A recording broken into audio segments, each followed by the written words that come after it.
A very good afternoon to everyone. Welcome to Crack Grade B. We were starting the revision of PIB summary of July month. What is the significance of revision? We'll see what's important from the exam and we'll definitely study specifically in detail more such topics, and whatever is less relevant or maybe have been outdated, for example a few data, we will tell you that it is important or not to be studied at this peak hour for the exam, right? Look, any query getting the PDF कहाँ है और the course कब आ रहा है, that you have to call the Crack Grade B and talk with the administration. I am more concerned in teaching you the part and making you understand what is written in the July PIB. Okay, so let's start with our first topic. It is Samarth. What is Samarth? Now Samarth, in it the word in it sounds that we are talking about some capability, some skills. So what are the skills we are concerned here? We are concerned with the skills related to the textile sector, right? So we are trying to promote skills in the textile sector. What kind of skills are beneficial, whose are in demand, and who can get me a job? So here the skills we require are demand driven and placement oriented.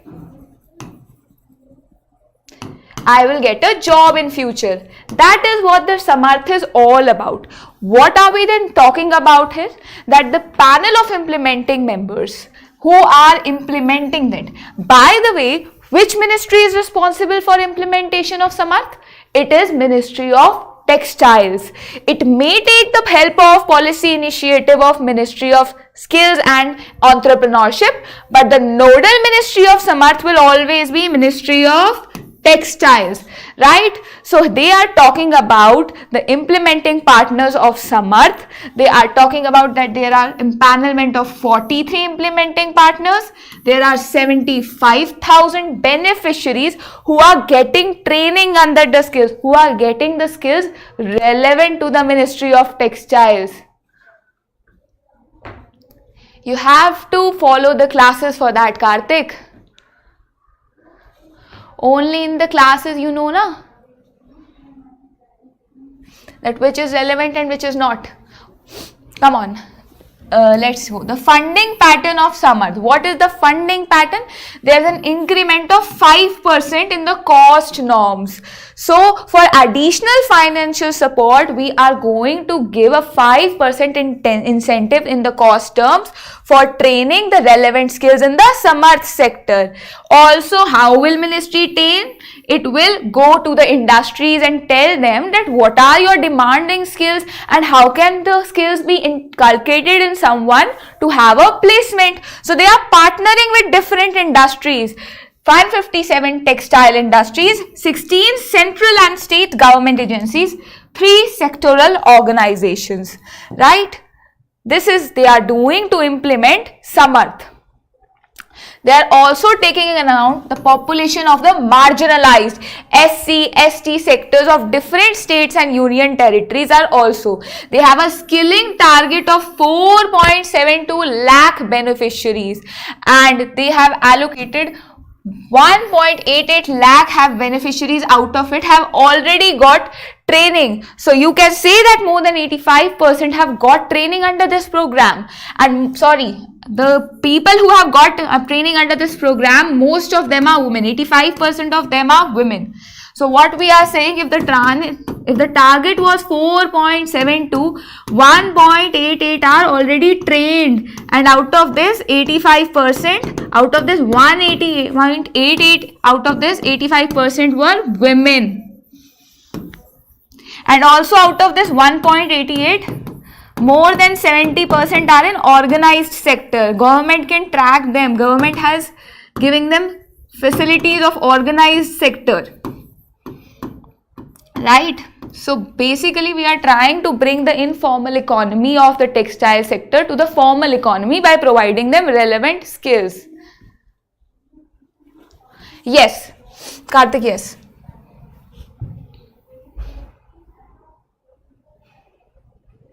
Next is scheme of Women and Child Ministry under Nirbhaya Fund for critical care and support to the POCSO victims. So the title is quite big, but the news is quite simple. So Nirbhaya was a fund. Since there was a gang rape case in Delhi, after that Nirbhaya Fund was created to actually ensure the safety and security of women. What was done that the money will be given in this fund and the fund will be administered by Ministry of Finance. Ministry of Finance is going to administer the fund. It is going to say that I will collect the fund. But the schemes will be implemented. The schemes will be made by different ministries. Ministry of Women and Child Development or Ministry of Home Affairs, who will say that we are implementing a scheme and now we need some money, some fund from the Nirbhaya Fund. Then Ministry of Finance will say, okay, take this much money. That is going to happen through the Nirbhaya Fund. So what are they saying? That under this fund, recently critical care and support to POCSO victims is a scheme by the Women and Child Ministry. POCSO victims are the victims who are child victims, we say. Right? So what are we actually saying under this scheme is that it is caring and supporting so that these child victims can access justice. The important thing is the cost of this scheme. It is 74.1 crores. And what is the aim of this scheme? How to support a victim who has gone through a sexual exploit under POCSO. How to support them? So they will be supporting them shelter, food, daily needs, transportation, legal aid to minor girls. And if they are abandoned by the family due to forced pregnancy, they will be also given a means to support themselves if they have no other means to do so. So basically their every need will be taken care by this scheme which gets money from Nirbhaya Fund. Ma'am, thoda Hindi mein bhi bata do. Okay, I will tell in Hindi, but maybe then Kajal, other people will have a little different thing. मैं ये कह रही थी, I am trying to say that कि ये जो Nirbhaya fund है ये विमेन की सेफ्टी और सिक्योरिटी के लिए है. If anybody gets difficulty in Hindi please tell me. ये जो निर्भया फंड है ये विमेन की सेफ्टी और सिक्योरिटी के लिए है. अब निर्भया फंड जो है वो मिनिस्ट्री ऑफ फाइनेंस एडमिनिस्टर करती है, पर क्या दिक्कत हो जाती है कि जो विमेन एंड चाइल्ड मिनिस्ट्री है और जो मिनिस्ट्री ऑफ होम अफेयर्स है वो कुछ स्कीम्स बनाती हैं और उन्हें पैसे चाहिए होते हैं. So how to they take that money? So they make the scheme, they tell their provisions and then ask for the budget outlay from this Nirbhaya Fund. So this Nirbhaya Fund has recently given money for a scheme that is for POCSO victims. वो scheme का budget है 74.10 करोड़ और वो safety security या जो भी ज़रूरत है पॉक्सो विक्टिम्स की, अगर घर वालों ने अबैंडन कर दिया है या कुछ भी, तो वो ख्याल रखता है Nirbhaya fund. Comfortable Kajal now?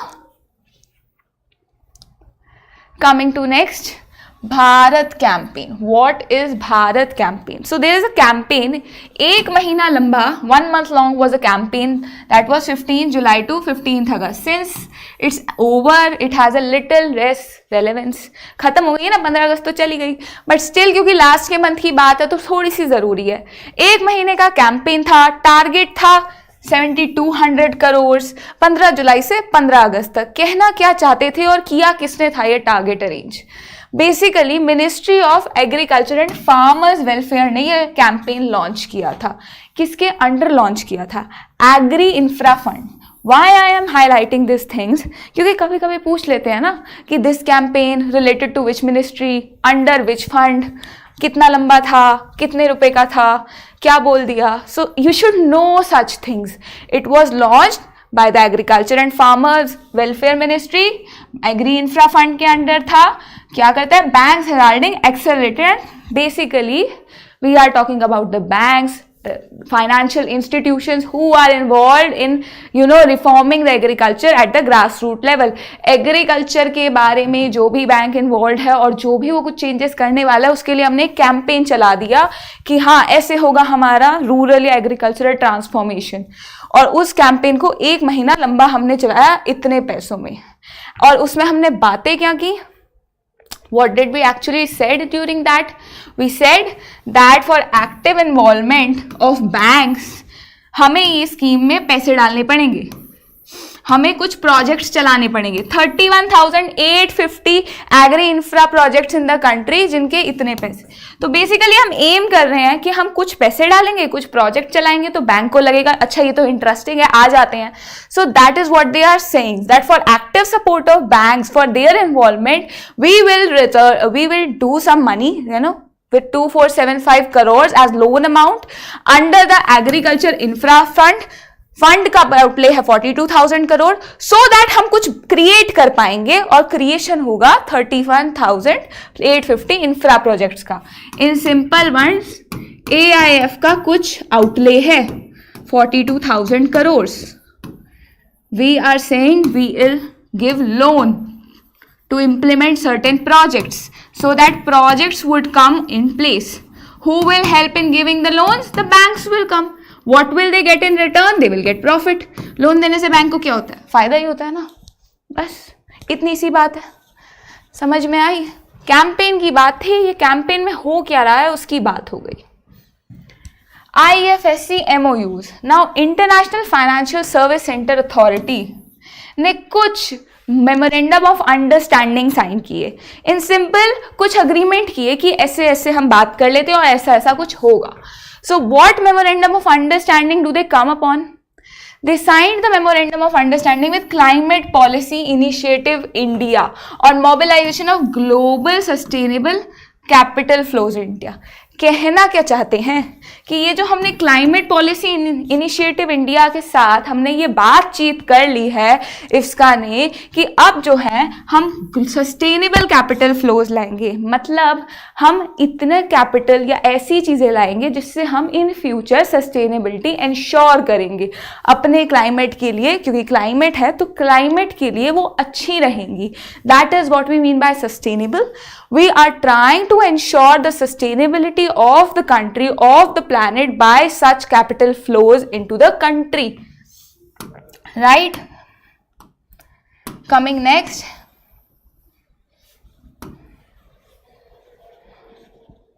We can't understand. Okay, I'll do in English. Kajal, you have to adjust. Everyone is in English.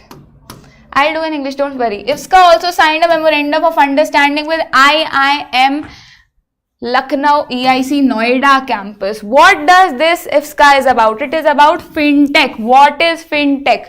Fintech are the companies involved in financial technology.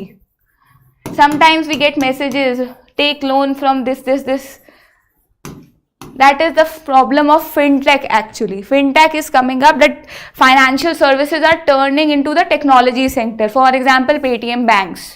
So that is the fintech concept. So we have come up with IIM and IFSCA that we will create some fintech setups. You know, we will help them grow safe because the fintech setup still in use. But according to the India, many people are not aware of it or don't know how to use it, or we are not aware कि इससे loss क्या हो सकता है. We are not aware what loss or what problems can we have by this fintech setup. So that's why we are concerned about it.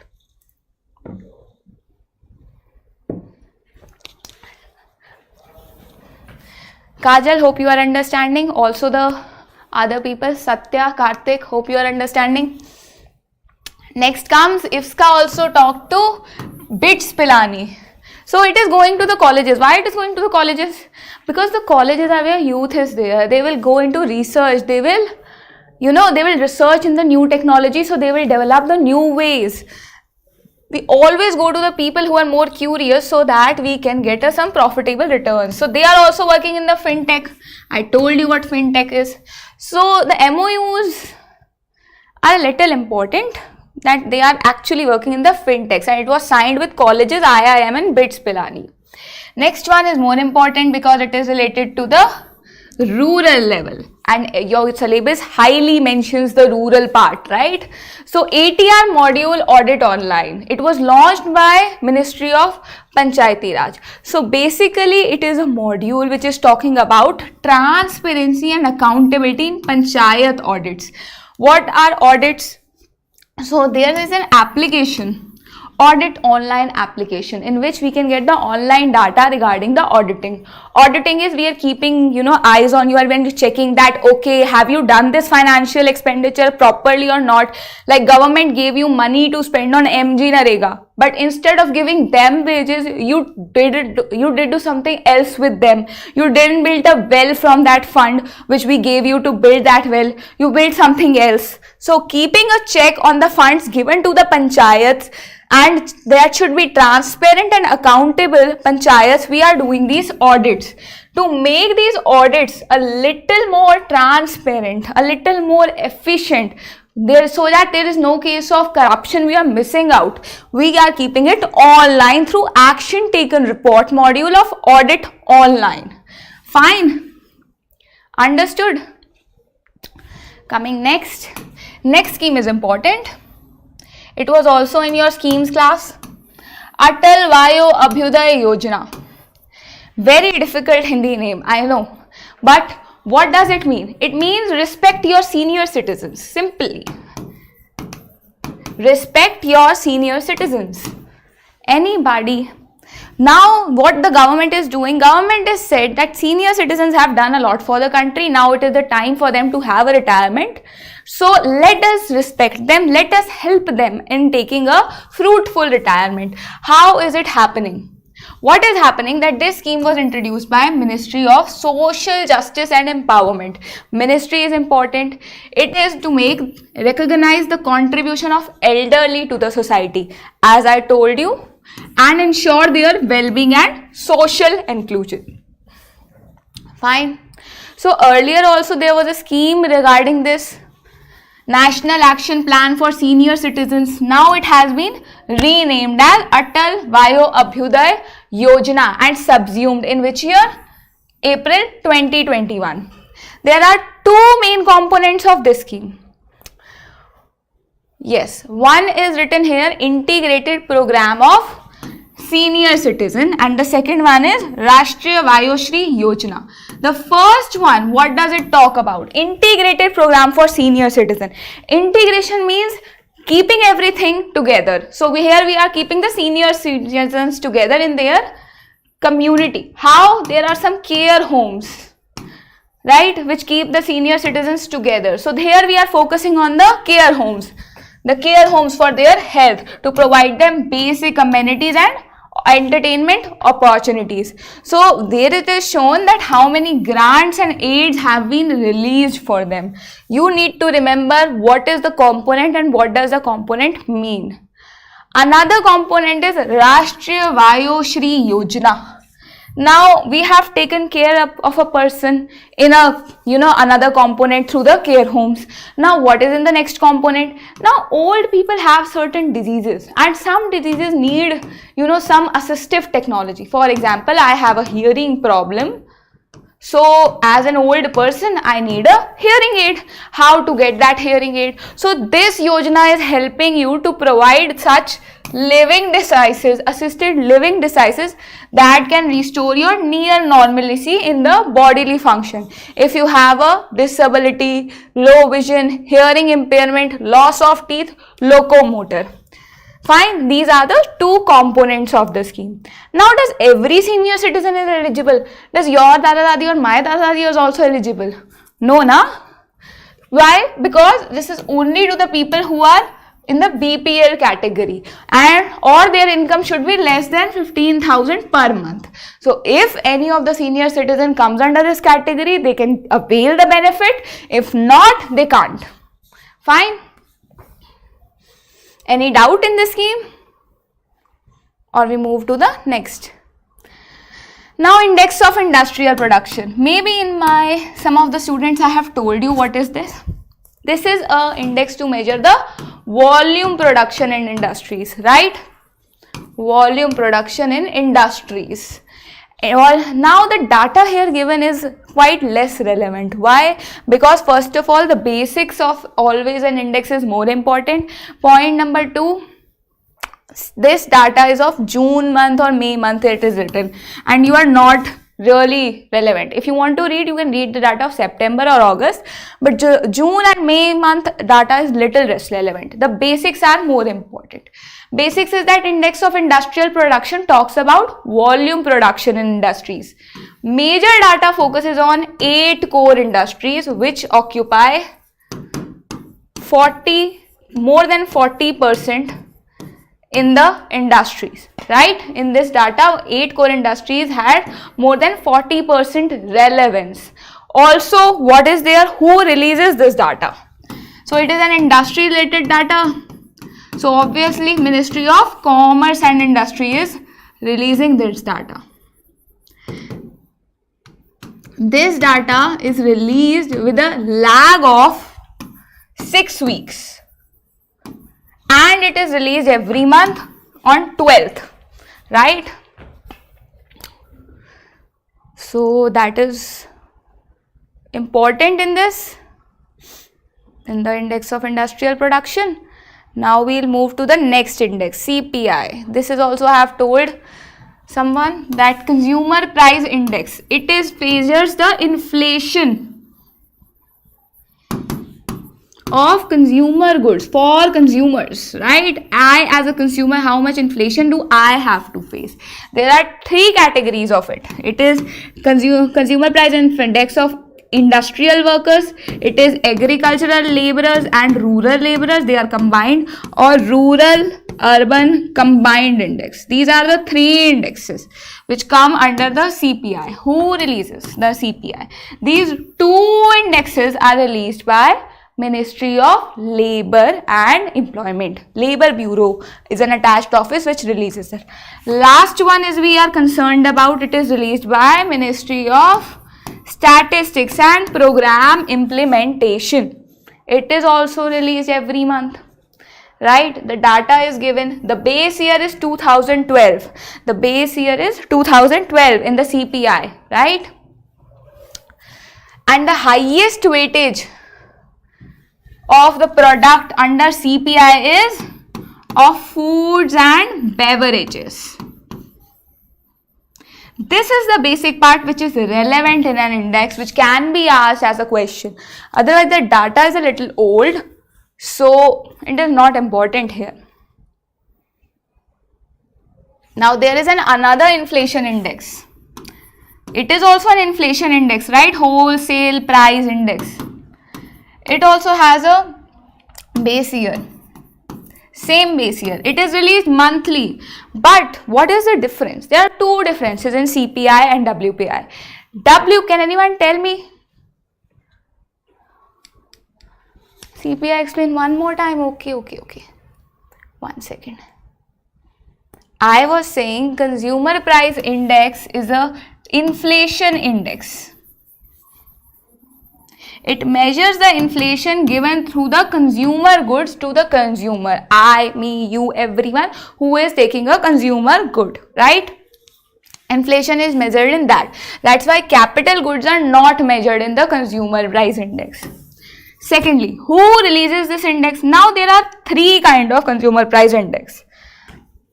First one is industrial workers, who measures the industrial workers facing the inflation. The second one is agricultural and rural laborers, right? Both of these indexes are released by Ministry of Labor and Employment. Okay, Karthik?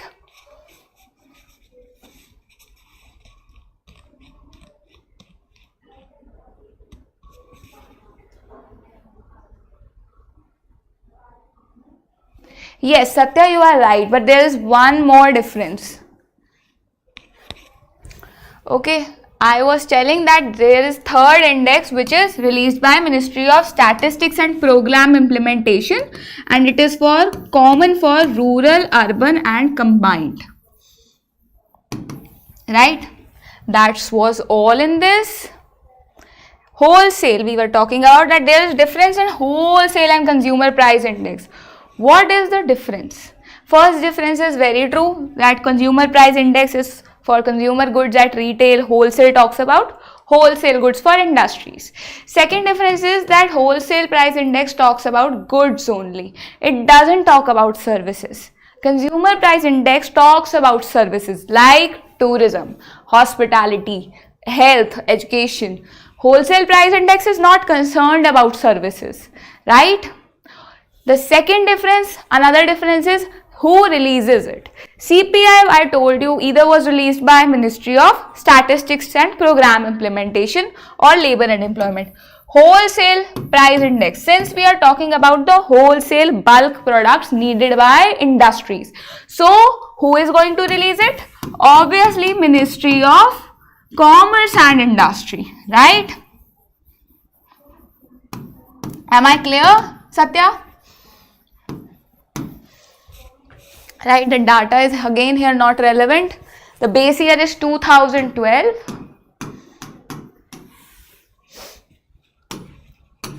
Coming next, this data is also less relevant. Exports, you need to read the export data of September, not of July. MCA withdraws prosecution. Great. MCA withdraws prosecution. What is prosecution? So basically there is a drive going on, special area clearance drive. What is this doing? That if anyone has done small offenses which can be settled basically. So the offenses that can be settled basically are compoundable offenses.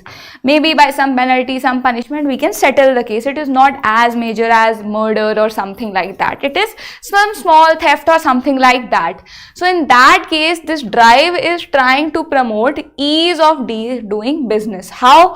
If while setting up a factory or a business, some small offenses are done by you, we are not trying to make you a criminal by imposing that on you, right? We are trying to decriminalize that under the Companies Act 2013. So basically therefore such prosecutions are being withdrawn. If by chance you have done some little offense while setting up an industry and there is a case against you, we are trying to withdraw it. We are trying to reduce our pending prosecution.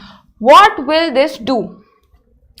If regarding the offenses like cheating, fraud, these are the non-compoundable offenses. We will not leave you for such offenses. If you have taken up someone's money and you have fled to some place to have a business and you are saying I can avail benefit under the clearance drive, then no, you can't. It is only for the compoundable offenses. There are non-compoundable serious offenses like cheating, fraud, pending charges. You can't be withdrawn. You can't have some benefit of leaving to some place in these cases. So special area drive is giving relief only in the compoundable offenses. What is happening when you are giving some facility in that kind of offenses? First of all, the businesses, the companies will be a little convenient in setting up the business. If they will settle the business, people will get jobs. People will get jobs, country will grow. The growth of country will be ensured. India will be a destination to set up industries. But also along with that, if such minor cases are taken away from court, there will be a little reduction in pendency of cases. Are you getting?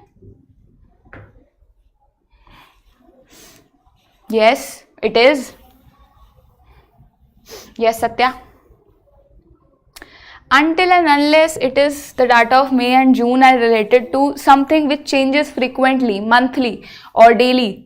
Until and unless there is such data that is going to change monthly, then the last month data is important before your exam. If the data is something very randomly, rarely changing, like it doesn't change so well, so it is important then. For example, if we will study a report now, later on, and that will be important because that comes out yearly. So obviously if this year that report comes out, it will be important.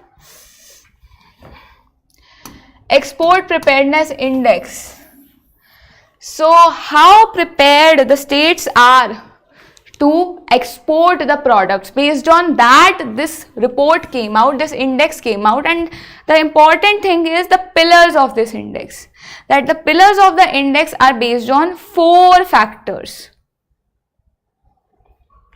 We are going to study the 4 factors. You should know that if we are talking about export preparedness pillar index,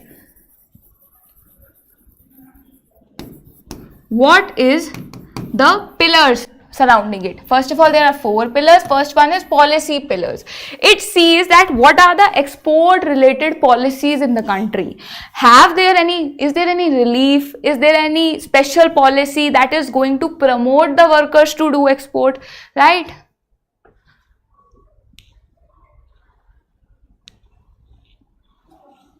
Notes? No, you have already given the PDF, Kajal, so you have to go back to the PDF after the class. Fine, that is more important. After the class, you must read PDF for revision. PDF is for your revision only. If you want to make notes now, do one thing, that whenever you go to the PDF, after the class, you study your PDF. Next time when you have to study now, don't look at the right side. Look at the left side and try to remember what you know from that topic. If then you feel, okay, this is the topic, I am forgetting something, then read the right side. Okay, Kajal? I am trying to make your memory so strong that even after reading the topic, you are clear, okay, this was the scheme and this was the features of the scheme. And that will come after revision. We were on the 4 pillars. The 4 pillars is policy pillars. Policy surrounding the export, the business ecosystem, how much business supportive infrastructure is there. What does a business need? Raw material, transport facilities, power supply. Is there the things available? That is business ecosystem here. Second is export ecosystem. How will I send the things if I don't know how to export the things? If I don't know what does the market wants from me till the export, and how to reach the export market, how to reach that. So export ecosystem is helping you to tell that this is the kind of pillar we check these things in that, right? Export performance. What have you done in the field of export? What is your interconnection with the global markets? What is the interconnection between local and global? That is checked in this pillar. So these 4 pillars are based on some sub pillars that are also mentioned. One second. You need to remember the 4 pillars, not the sub pillars. First of all, the EPI 2022 report was important because it see that most coastal state performances well. Why coastal states perform well? Because export is easy from the sea route, right? So we try to capture things from that. The states are Tamil Nadu, Karnataka, Maharashtra and Gujarat. These are the top performers in the index. So overall topper is Tamil Nadu. You need to remember the overall topper and the least score of Lakshadweep. Who is the topper? Who is have the least score? Fine. This was important in the export preparedness index. Coming next, it is AI for India. What do I mean AI for India? AI means artificial intelligence. So artificial intelligence is a technology advancement, right? And we are trying to train people in India to adopt this, because in future jobs are going to come out in this sector also. So a free online training is coming up on this artificial intelligence on 15th July. Why 15th July? This training was held because it was the World Youth Skills Day. It is related to GA, that there was a program related to it. What was the program? AI for India. When was it? 15 July, World Youth Skills Day. It is more GA relevant topic. Fine. And who organized this AI for India 2.0? This was done by Skill India and GUVI. Why this is important? Because the Prime Minister lately have been talking about artificial intelligence and ethics in artificial intelligence. So the government has a focus on that. So if question asking probability is quite high in GA section of this topic. Next is International Energy Agency launches Oil 2023. Oil 2023 is a report which is telling about the market of supply and demand. So it is actually foreseeing the 2028 market of oil. What will happen then? That is what is being told in this report. We are more concerned about the highlights of the report. And the highlight are that from the last year there is 12% growth on overall consumption of petroleum products. So our demand of petroleum products is growing day by day, year by year. That is what is the report saying. It is talking about India in specific sense, or we can say we need to know the facts related to India in the petroleum sector because a report has come up. So India is world's 4th largest refiner, 4th largest LNG, natural LNG terminal capacity, liquefied natural gas terminal capacity, 4th largest auto market, 3rd largest biofuel producer. So you have to remember that mostly all are 4 in the energy sector. It's just the one which is the biofuel sector. India ranks 3rd. India has also a target of achieving ethanol blending of 20% by 2025, and it has already achieved 12% ethanol blending in this year. Fine. So this report is basically talking about that since our energy demand is growing because the population is growing, so we need to look into alternate areas. What are the alternate areas here? Alternate areas are areas related to renewable energy. For example, it can be solar energy, it can be hydrogen. So here it is talking about that we have to think about biofuels. It is expected to provide 10% of new liquid supply to the growth to 2028. Now the report talks like that. Report talks about biofuels, that from 2022 to 2028 there is a projection of its contribution to 10%, especially in countries like Brazil, Indonesia and India, because India has the capacity to produce more in terms of biofuel. So that was all related to it. The last thing here in the report is that while we are looking at the gas exploration, extraction and production, so we are just seeing that the production of energy has increased as the demand has increased, and they have just given a data that it is growing at 11% year on year and the demand has gone to this in 2023.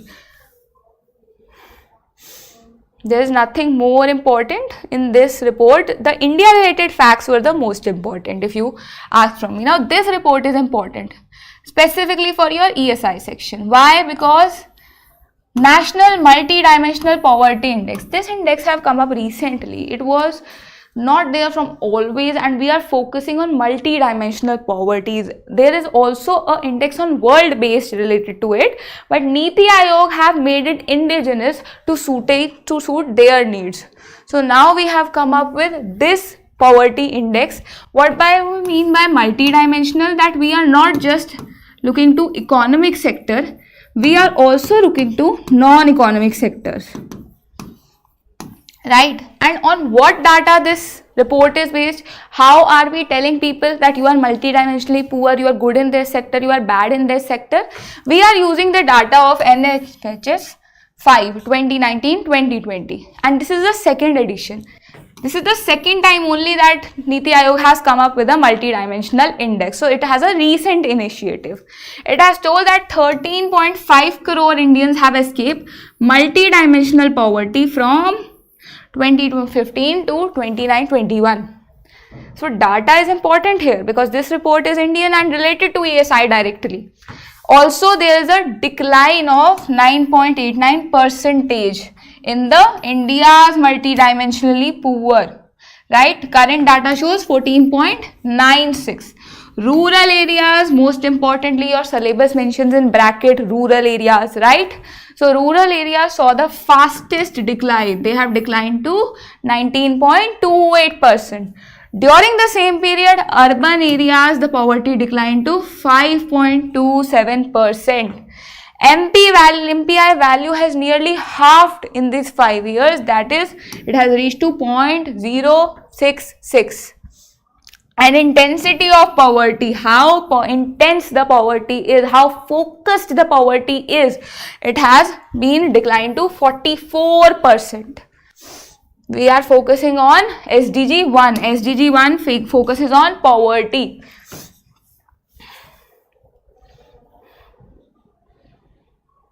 There are improvement in all the sectors. Which state has resulted in highest decline in the number of poor? It is mentioned, it is Uttar Pradesh, followed by Bihar and Madhya Pradesh. We have seen an improvement in the sector of nutrition, years of schooling, sanitation, cooking fuel, and this has brought down the poverty. You will see that government also focuses in schemes on these sectors only. Cooking fuel we talked about, Ujjwala, sanitation, Swachh Bharat Mission, nutrition and years of schooling, Poshan 2.0. So these are the schemes which have the government focused on to improve the quality for the country and to make people come out of poverty. So it is just the talk of such schemes. The data important in the news I have told you. Coming next, Niti Aayog has released another index. Techno Commercial Readiness and Market Maturity Index. Only who released this index is important, nothing more. This is the index telling about innovation and entrepreneurship related to India, a drive. The most important thing here is that Niti Aayog has released it for technology evolution, innovation and fuel entrepreneurship. Nothing else is important in this. Fine. Star rating extension date. Now what happens, there is an extended date for star rating of coal and lignite mines. What is happening in the coal and lignite mines? Star rating means that we are telling you to follow the guidelines. Guidelines regarding doing mining in sustainable way. You harm the environment a little lesser what you do. So we will give you a star rating. That star rating and this all will be decided through some procedure based on self-evaluation.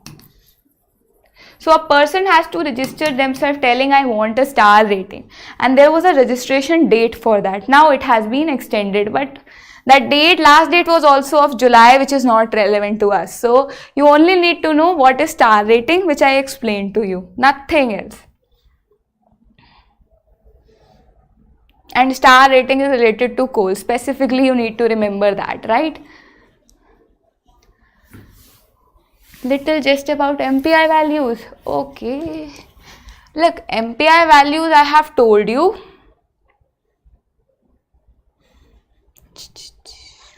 Okay. So MPI values I have told you, they are highlighting the multi-dimensional poverty in India.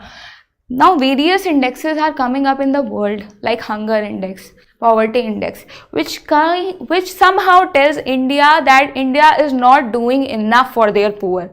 Now what India done, India came out with their indigenous index, because India said we are different, our ways are different, let us evaluate us on basis of our ways. So India come up with his own index, and this is the second edition of this index, which is based on NFS 5 data.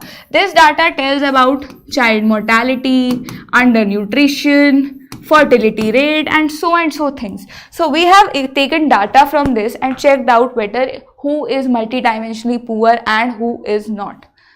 Okay, so I was telling you the score, I told you the score, that there are 13.5 crore Indians who have escaped, who have gone out of this poverty in last 5 years. Also, I have told you Okay, the complete sentences bold have given various, entities. So I have told you the basic which you need to remember, that India saw a decline of 9.89% in India's multidimensional poor. Means earlier if it was 24.85, today it is 14.96, and this is the level of decline they are. This is actual value which you need to remember. This is the decline percentage, and this was the earlier percentage. Similar is coming out in rural areas. The earlier percentage was 32.59. The current is 19.28. India's rural areas poverty currently is 19.28. Coming next, urban areas.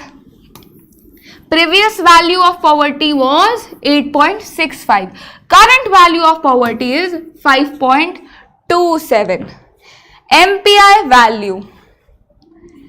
MPI value has been declined, has halved. Earlier it was 0.117, now it has 0.066. This shows poverty has declined. That is what is saying. 117 का half करोगे तो इतना आएगा, वो कह रहे हैं. Intensity of poverty has reduced from 47 to 44%. I hope I am clear and there is no doubt.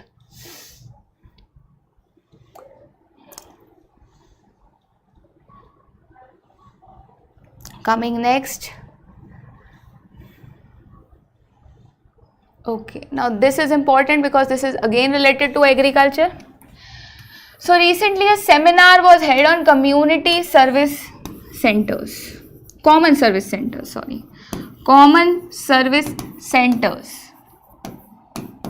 which provides services in the area of PACS. What is PACS? Primary Agricultural Credit Society. What is the work of PACS? To give credit at the grassroots level. Basically, there is a structure like this. This is at ground level, the PACS. Then above them is the district level agriculture society. Then is the state level. So PACS is someone who is directly related to the ground, who is at the grassroots level, available for the people at the village level. So PACS is a very important body because it is in direct public service and credit giving. Yes, that's why. Anything I am skipping is less relevant. Fine. You can read it, but there are very less chances of coming that in exam. Fine.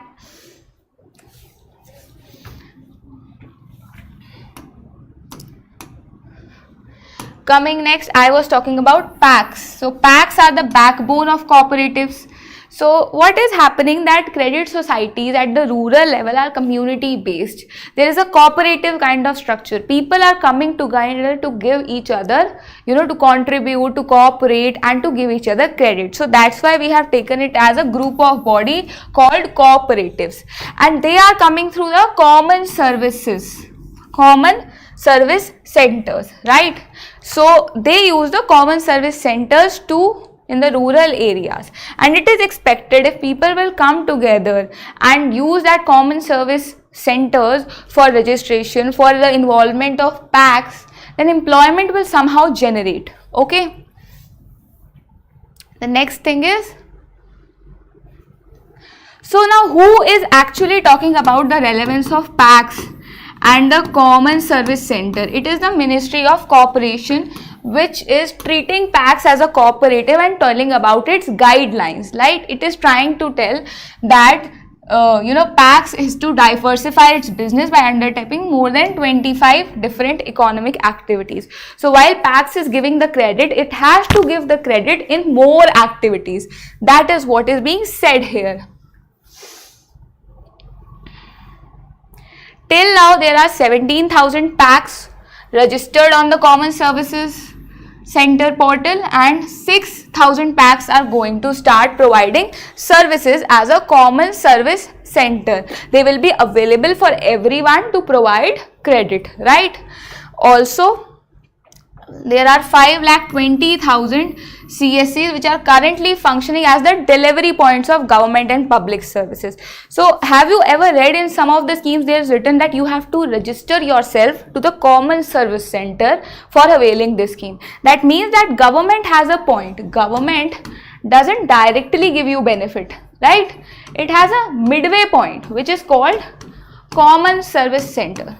You have to come there, you have to register, and then government will get to know. And similar is the process from government to you. So now PAX is giving that hope that you can be this point. Fine. And this is the current number of Common Service Center. Common Service Center E-Governance Services India Limited. Now they are telling about the body which I told you is the point where government and people are interacting, especially the rural population. It is for the rural population.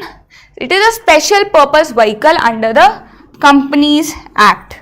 This E-Governance Services, now E is there, so obviously it is going to be Ministry of Electronics and Information. So that was the news regarding PAX and CSC. Another thing here is steel slag. Steel slag is that while you are heating the molten steel, you take out some impurities, and while that process what you get is that is steel slag. Where it is used? Steel slag is used in the road construction as a base material. So we are saying that India is the second largest steel producing country. If it is producing steel so much, it will have the steel slag also so much, right? So since it is producing so much steel, so we are saying that steel slag, which is a waste of steel, it will be increased to 60 million tons by 2030. So what will we do? We are going to use this steel slag in making road. We cannot directly use this steel slag, right?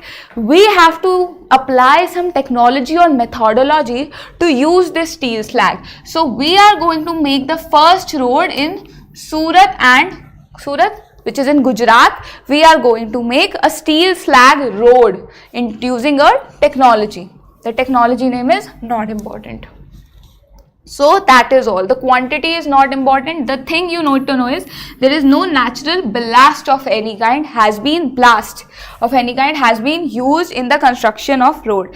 No harm is going to be given while construction of the road. It is an environment friendly and waste to wealth kind of setup while making the road.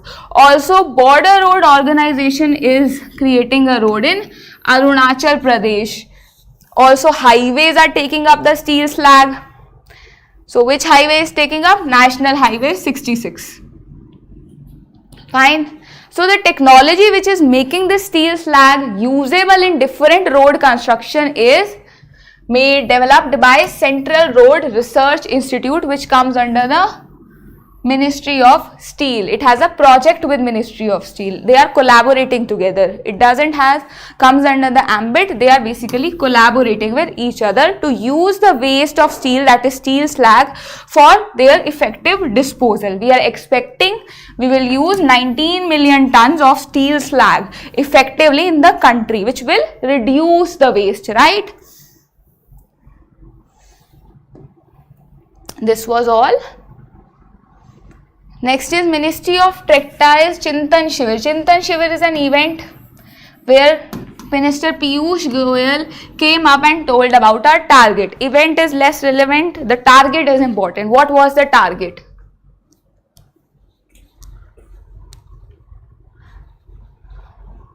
Yes, so they are not using the stone now.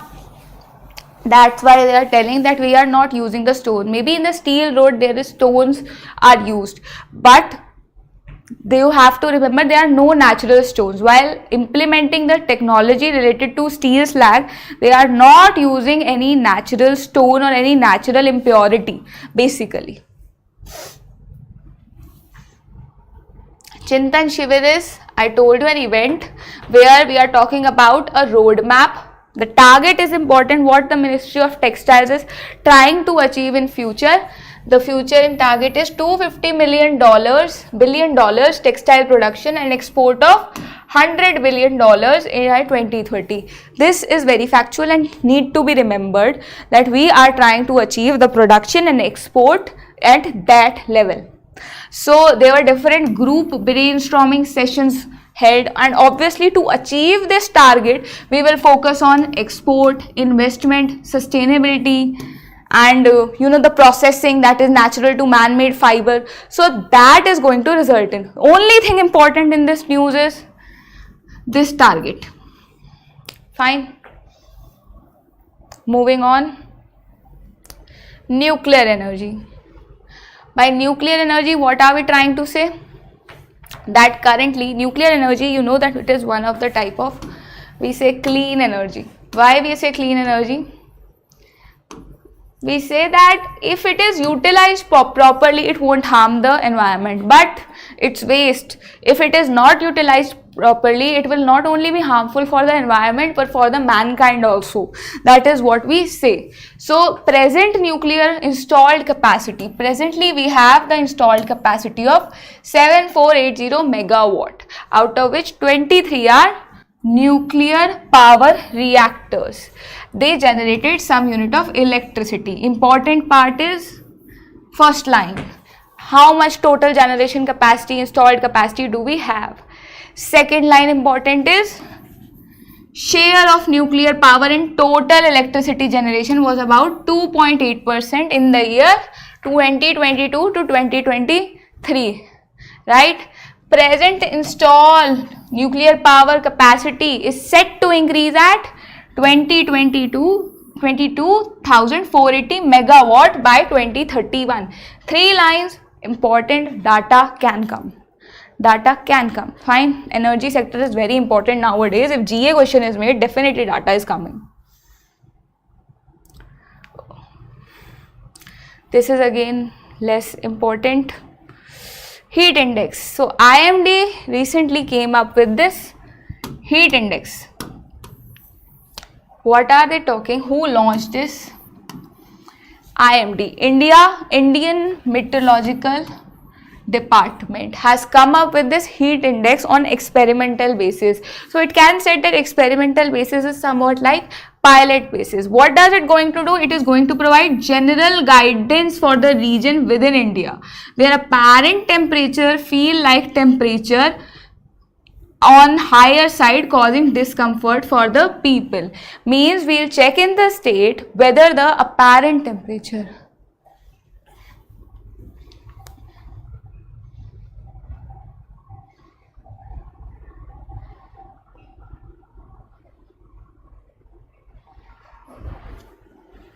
IMD headquarters. It is not going to be asked, but let me tell you, it's in Delhi. If you live in Delhi, you may know that also. Okay.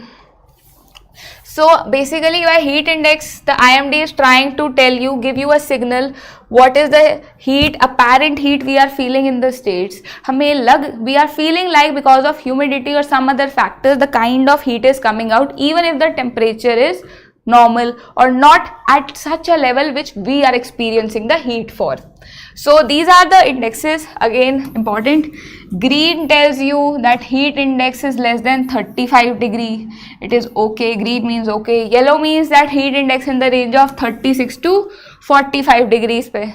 That means that maybe the real temperature is not 36 to 45, but the heat, the apparent feeling of a person living in that atmosphere, living in that region or place is getting the feeling of 36 to 45 degree. Again, the 46 to 55 degree range is orange, the more than 55 is red.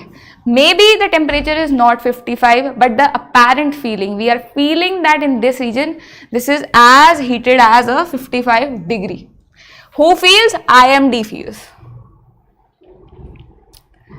Next is credit guarantee scheme for livestock sector. Livestock, I told you, when animals are used in agriculture sector, we associate them with livestock. right? We told them livestock. So credit guarantee scheme. Now livestock is a little risky business. Maybe your livestock gets a disease, it gets some problem, right? And you are into dairy, say, and you have a cattle and it has a disease, and it is a problematic thing for you. Also their feed has to be kept, their some vaccines have to be given. So for that you have to give them a credit guarantee. Then okay, we'll give you a credit if there's a problem. So for that this scheme came up, and this is the first ever credit guarantee scheme which is talking about rebooting, giving power to MSMEs in the livestock sector. Now the small industries will get the power. So what is it trying? It is trying collateral free funding. You do not have to keep anything in return to get the credit. That is collateral free funding. It is implemented by Animal Husbandry Infrastructure Development Fund. This fund is going to give the credit. This credit has certain features also. Features are important. Interest subvention of 3%. What does subvention mean? Means if the real interest rate was 6%, so now there is a subvention of 3%. Sorry, we will take a good number. The real interest rate was 8% and the subvention of this 3%. Subvention means minus 3%. So now you have to give the interest of 5%. That is interest subvention.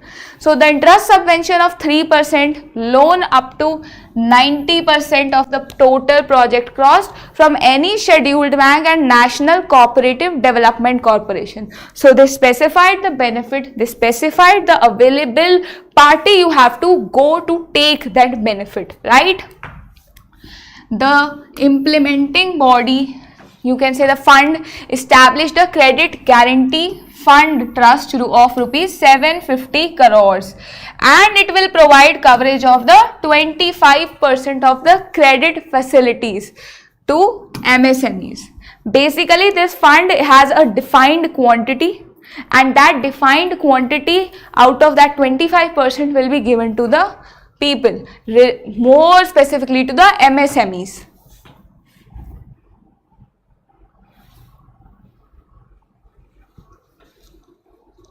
Kindly explain the interest subvention. Okay, again, whenever you read the word interest subvention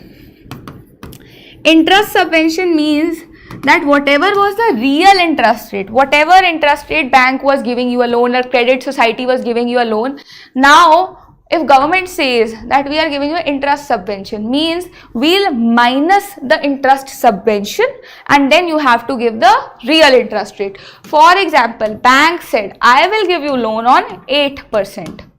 Fine. Now government is saying we are going to give you interest subvention of say 5%. Now will you get the loan at 5%? No. What will happen? We will minus this 5% from 8, and whatever will be the left amount, that will be your real interest rate. On that interest you will get a loan. Fine, Karthik? Moving on. We were talking about establishment of the credit guarantee fund trust, right? Who established that? We still studied ADHD. Right, so this is also approved under the Atmanirbhar Bharat Abhiyan, which was giving a package of 15,000 crores. So let me make you clear that the Atmanirbhar Bharat Abhiyan package is of 15,000 crores. The credit guarantee trust fund is only of 750 crores as it is mentioned here, and you need to remember this.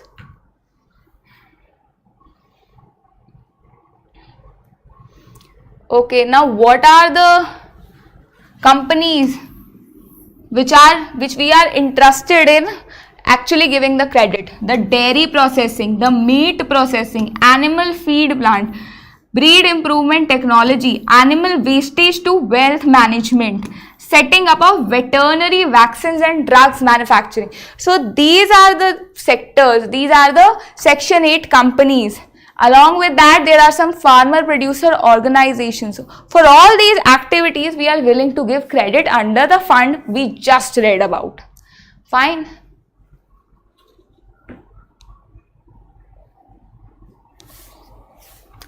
Credit guarantee is a scheme which is providing credit Fine. Credit guarantee is a scheme which is saying that I will give you credit. The credit is given through from a fund. For example, you are an MSME. You came to me saying, ma'am, I need this credit for this purpose. I have verified it. Okay, everything is right. Then I say, okay, I'll give you money, but I have to take the approval of the fund.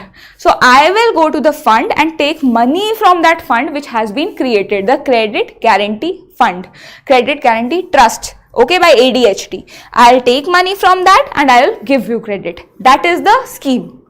Okay, prelims, Guru.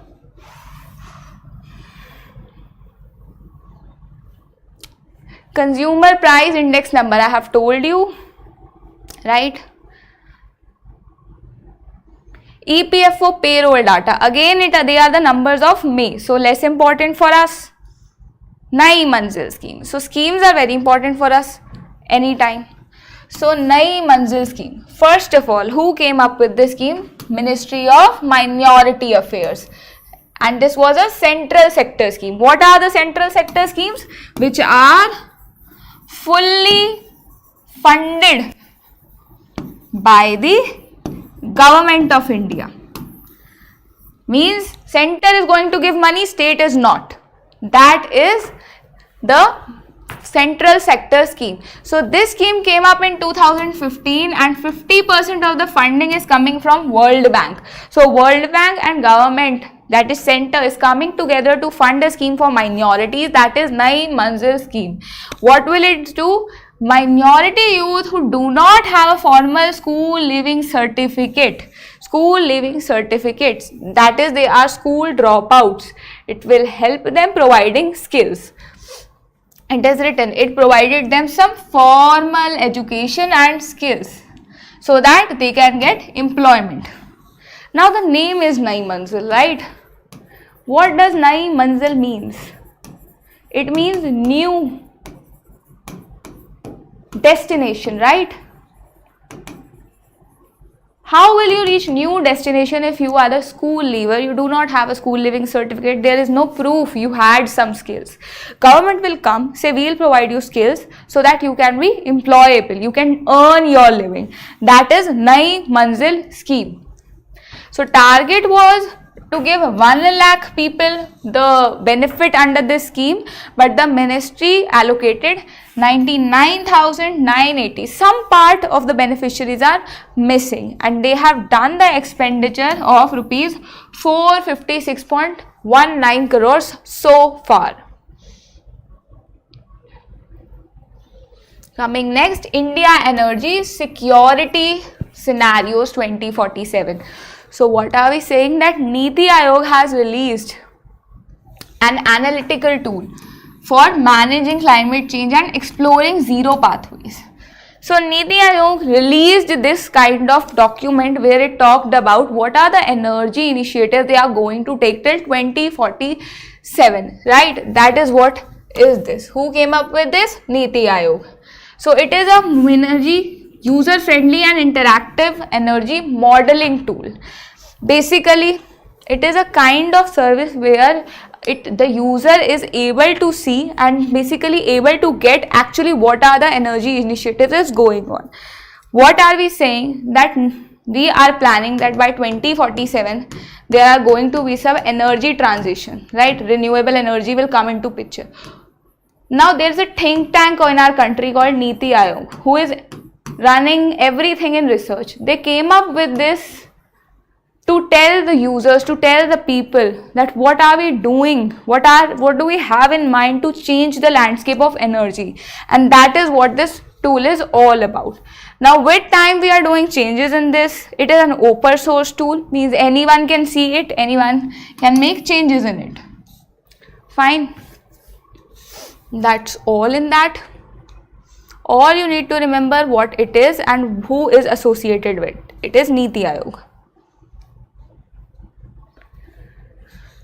Next is, there is a dashboard, India Climate Energy Dashboard 3.0, released by Niti Aayog. What is it doing? It is a one-stop platform for near real-time data on the energy sector, climate and related economic data sets on government published sources.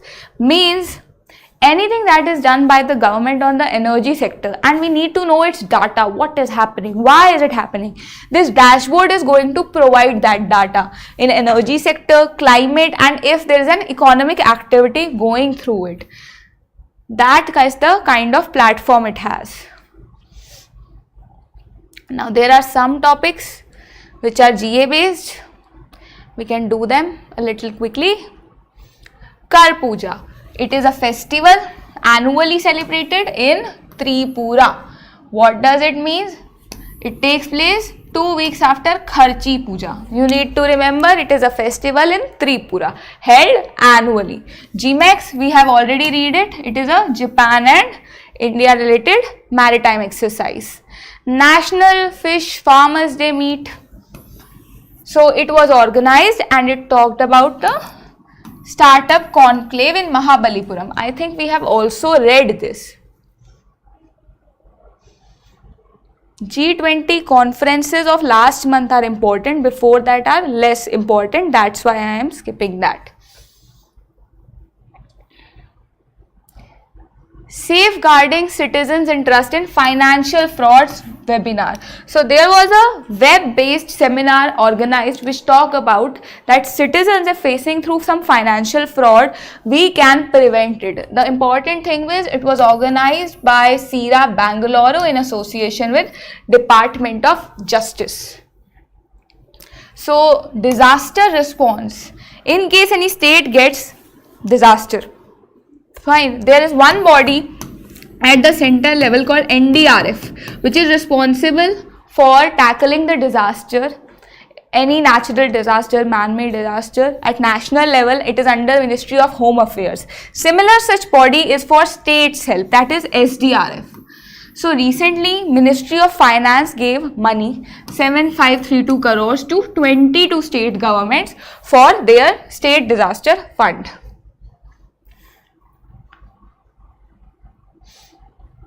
There was a tea plantation drive under the Azadi Ka Amrit Mahotsav. NHAI, National Highway Authority of India, organized this tree drive in Tirupati, Andhra Pradesh. Why? They basically made awareness regarding the tea plantation with sending the message of sustainability along with other stakeholders like students, civil societies and other people, right?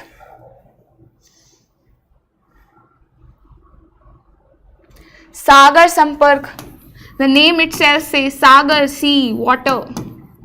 Sampark, network. What is Sagar Sampark? It is a differential global navigation satellite system to strengthen the maritime sector. So a made in India system, an indigenous system made to navigate. This is a GPS system basically, but it is in the maritime sector.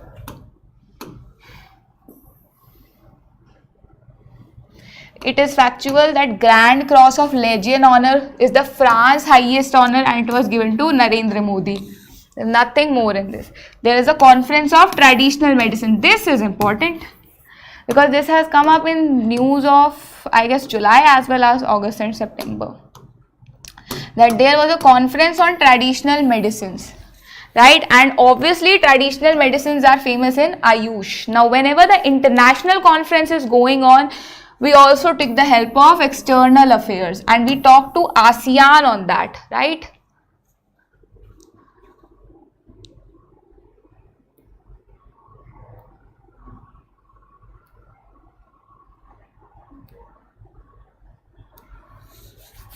Look, any site is not reliable, PIB is the site which you can rely upon. If the document is wrong by any means, it is only if there is a thing in PIB. So until and unless you are not sure that whether the document has written right or wrong according to the PIB, don't do such things.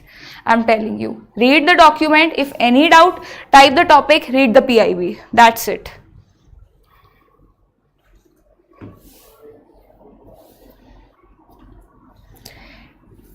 Credit guarantee is a fund as well as scheme. What is the scheme? Look, whatever I have told you, don't disturb the class first of all. Secondly, credit guarantee trust is a fund created by ADHD. It is giving you the credit in the credit guarantee scheme. So whatever you are typing on Google, you will get both the result and you will get confused. That's it. That's why you are getting confused. Fine. There is the fund is also there and the scheme is also there. For the scheme, the fund is being created. ADHD has given that money to the trust and the trust will further give the money to the scheme to the beneficiaries of the scheme basically, which we are talking here about MSMEs. Fine. Conference on traditional medicines I was talking about, where Ministry of Ayush, External Affairs and ASEAN are related to each other. They are talking about cooperation in the field of traditional medicine. That's it. Also Ministry of Defense and FSSAI, the food security related organization, came on millets and healthy eating. They discussed an MOU. Coal gasification is important. Its target is important. 100 million ton to buy coal we have to achieve by 2030. We have to create that much coal by coal. We have, what are we doing in coal gasification? We are basically releasing syngas from coal, which is going to be used as energy, right? So we are trying to achieve coal gasification of 100 million ton by 2030 and outlays of 6,000 crores.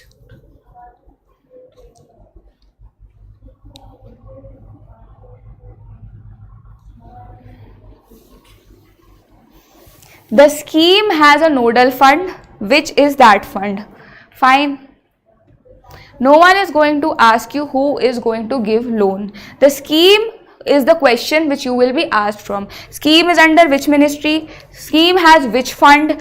Who has created that fund? How much money is the fund? And who is going to be associated with the scheme? What are the beneficiaries? Nobody is going to ask you whether the beneficiary is getting money from the bank or the fund or the ADHD themselves. So please focus on giving NABARD exam and giving the question perspective from that, right? I'm not trying to say you anything. Maybe your information is right. I have to look at PIB for that. But before reading the document, keep in mind the perspective is to create questions relevant to the NABARD exam, not to any other exam as of now.